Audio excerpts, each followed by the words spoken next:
And I believe the progress that we have made in the partnership sets us up well for the new world order. Mark Carney has just made a series of deals with the Chinese government. After years of frozen diplomacy, China and Canada have just signed multiple pledges on economic cooperation. And that first part is important too. This is very much de-icing a very cold Canada-China relationship. There's no natural magnetism here. From the Canadian arrest of a Chinese CEO to China's multi-year detention of Canadian citizens, to each country spending the past year imposing tariffs designed to hurt the other, up to 100% tariffs in both cases. Plus the fact that before Carney's trip a few days ago, the last time a Canadian Prime Minister visited China was in 2017, almost 10 years ago.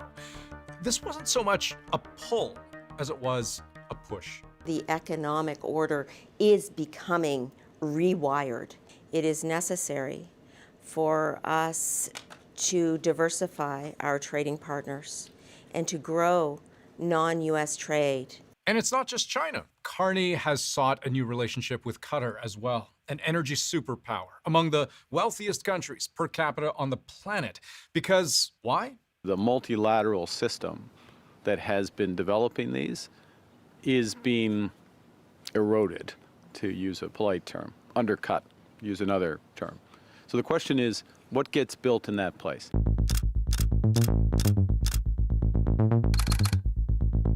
From even before Trump's first day in office, 1 year ago to the day that this video goes out, Donald Trump openly talked about Canada as a country to be controlled. Canada should be a 51st state.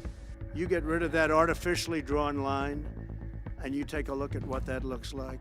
This was just a threat, of course, albeit one that dragged on and on for some time. I called him Governor Trudeau. I said, listen, what would happen if we didn't subsidize you? But there was also another much more serious attack. We're going to put very serious tariffs on Mexico and Canada. This was the start of an all-out trade war with Canada. The U.S.-Canada relationship is on very shaky ground, and there's really only one person to blame for that, and that's Donald Trump. Canada's steel and aluminum industry is bracing for a seismic hit from U.S. President Donald Trump. 25% tariff on all steel and aluminum imports. 25% on softwood lumber could come in April. We don't need the cars. We don't need their lumber. He has been clear he wants to essentially destroy the Canadian auto and steel sectors, and he's been hugely detrimental to the forestry sector as well, imposing massive tariffs and levies and duties. It's the combined effect. You're undermining trust, trust in a relationship that took generations to build.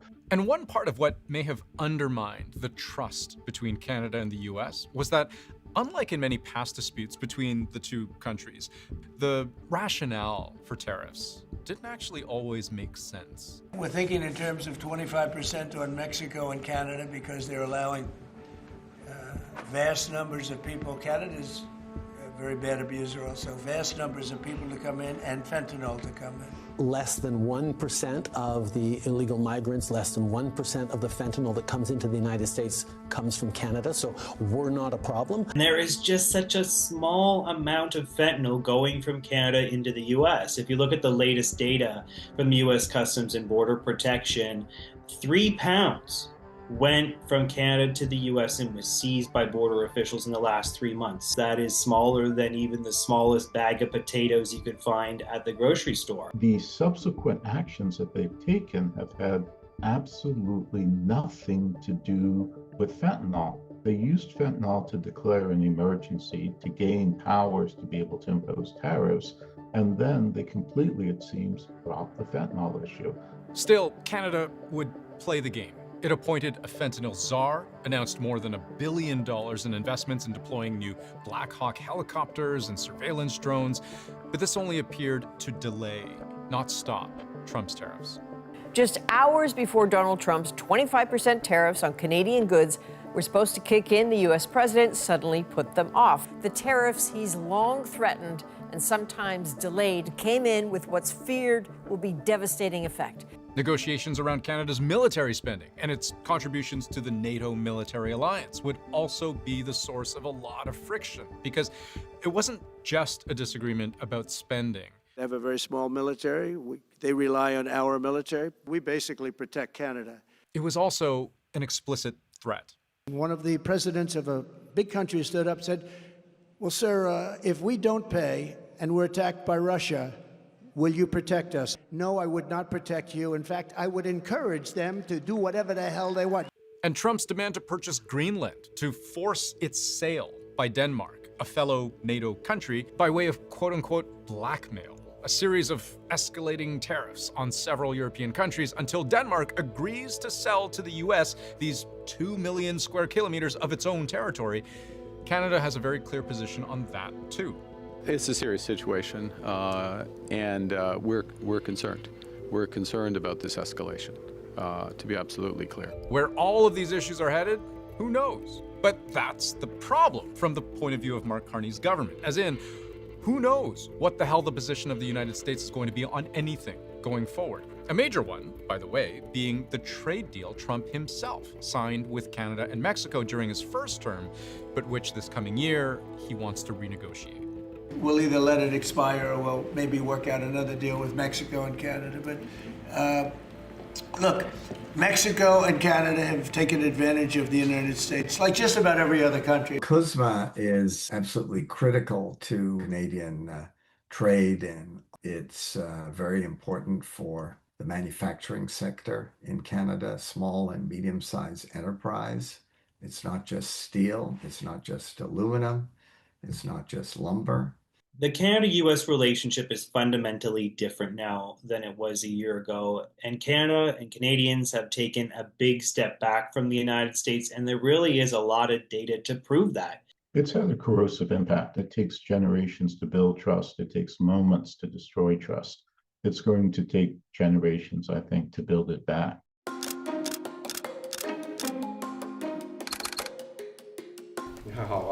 Everything is all right? Everything is excellent. Mr. President, together we can build on the best of what this relationship has been in the past to create a new one, adapted to new global realities. What's sometimes hard to figure out whenever you have world leaders doing their thing, smiling, shaking hands, signing deals for the cameras, is what any of it really amounts to. Welcome. Good morning. The China deal, for example, is, for now, more of a reversal of past aggression than it is a brand new bilateral adventure. Before Canada imposed a 100% surtax on Chinese EVs last year, it used to charge just 6.1%. The most recent deal is simply a return to 6.1% and applied only to a limited number of imports, 49,000 Chinese cars at this preferential rate. China, in return, is planning to drop its previous retaliatory tariffs on Canadian canola products down from 100% to about 15% over the next month and a half. But beyond that, there is more. More agreements to cooperate, for example, on clean energy, on Canadian oil exports, on improving communication between the two countries generally, and also a new series of strategic partnerships with Qatar in the Middle East as well. This is the first ever visit by a sitting Canadian Prime Minister to Qatar. We've chosen to create greater stability, security, and prosperity together.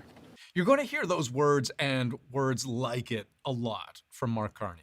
In the shared pursuit of peace, stability, and security.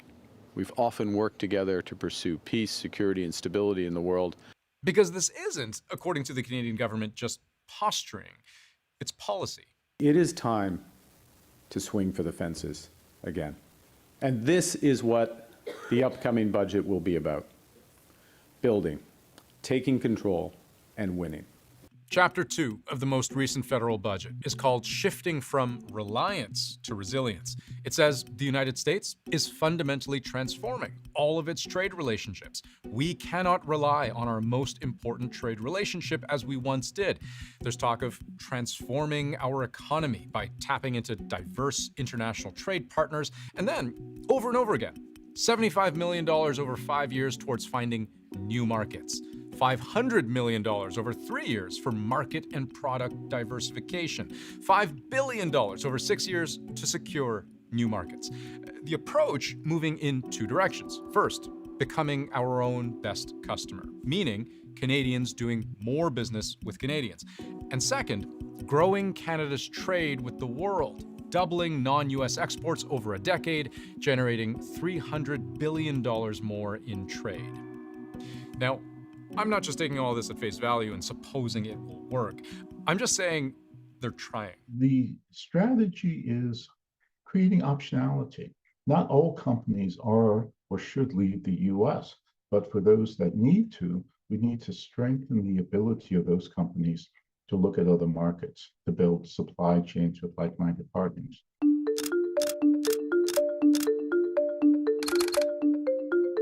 So here's the problem. For the version of Canada that thinks it can diversify away from the United States, it can, but all of this is just laying the very first bricks of a very long road. You can't just flick a switch and start selling your goods and services to the rest of the world. You're looking at 5 years, in some cases 10 years. Because the thing to remember is when Canada does business on the world stage, selling the stuff that it makes, one country clearly matters more than every other, and it's not even close. That's the United States, who bought about 77% of what Canada exported in 2024, and the next most important buyer is nowhere near as important. China, the UK, Japan, Mexico, South Korea, not meaningless, but certainly not American either. You know, roughly 75–80% of our trade is with the US. And that's not a coincidence. It's economics. The larger two economies are, and the closer they are geographically, the more they trade with each other. It's a bit like physics. The shorter the distance, the lower the transaction costs, the more you can trade. And for Canada, that is a crushing structural reality. They will always be together. They will always have this connection because of geography and culture.